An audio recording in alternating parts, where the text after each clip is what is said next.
Everyone, welcome back to my another blog. ভিডিওটা পুরোটা দেখো, স্কিপ না করে। আই হোপ তোমাদের খুব ভালো লাগবে। আজকে সকালেই ছেলেকে ব্রেকফাস্টে দিয়েছিলাম এই গরম গরম রুটি, সাথে একটু দুধ আর কলা। এটা ছিল আজকে চেরির হেলদি ব্রেকফাস্ট, মানে গতকালের, যেটা রিল আমি তোমাদের সাথে অলরেডি শেয়ার করে দিয়েছি। ওকে খাইয়ে উঠে আমরাও টুকটাক ব্রেকফাস্ট করে নিয়েছিলাম। ব্রেকফাস্ট করতে করতে রান্নাটাও বসিয়ে দিয়েছিলাম। আমরা আজকে ব্রেকফাস্টে নানপুরি খেয়েছিলাম, সাথে ছিল বাড়ির চিকেন কষা।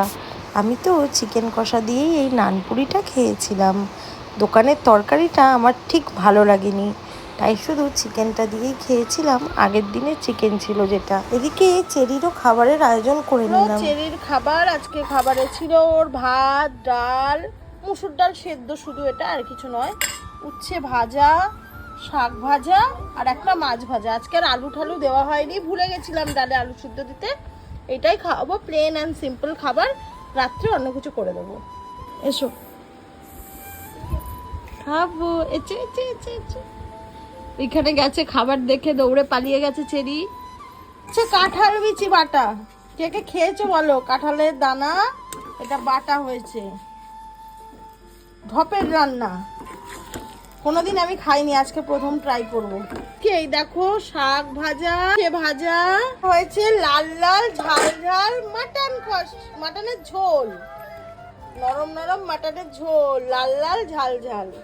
লেবু লঙ্কা পেঁয়াজ কাটছে, ব্যাস এই আমাদের মেনু। আমি এই বাটাটা থেকে নাকশিট করছিলাম ঠিকই, কিন্তু বিশ্বাস করো এটা না খেতে এত সুন্দর হয়েছে যে কি বলবো। তোমরা যারা খাও তারা তো জানোই, আর যারা কোনোদিন খাওনি অবশ্যই ট্রাই করো। আমি তো ভাবছিলাম হয়তো কেমন লাগবে, কিন্তু এত সুন্দর হয়েছে আমি ওটা দিয়েই পুরো ভাতটা খেয়ে নিয়েছিলাম। শেষে খেলাম এই মাটনটা এরকম নরম না হলে, তুলতুলে না হলে ঠিক ভালো লাগে না, খেয়ে জমে না ব্যাপারটা।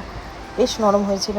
এদিকে চেরিকে ঘুম থেকে উঠে এই পাস্তাটাকে বানিয়ে দিয়েছিলাম, যেটা রেসিপি তোমরা অনেকেই চেয়েছো। আমি খুব শিগগিরই দেওয়ার চেষ্টা করব। এটা কিন্তু খেতে সেই হয়েছিল, সেই মানে বাচ্চা কেন বড়রাও খেতে পারবে। আর এটা এতটা হেলদি যে যারা হেলথ কনসিয়াস আছো তারা তো অবশ্যই, আর সাথে যারা ওয়েট কম করার জন্য চেষ্টা করছো তারাও এটা ট্রাই করতে পারো। সন্ধ্যাবেলা তারপরে আমরা খেয়ে নিয়েছিলাম গরম গরম চা।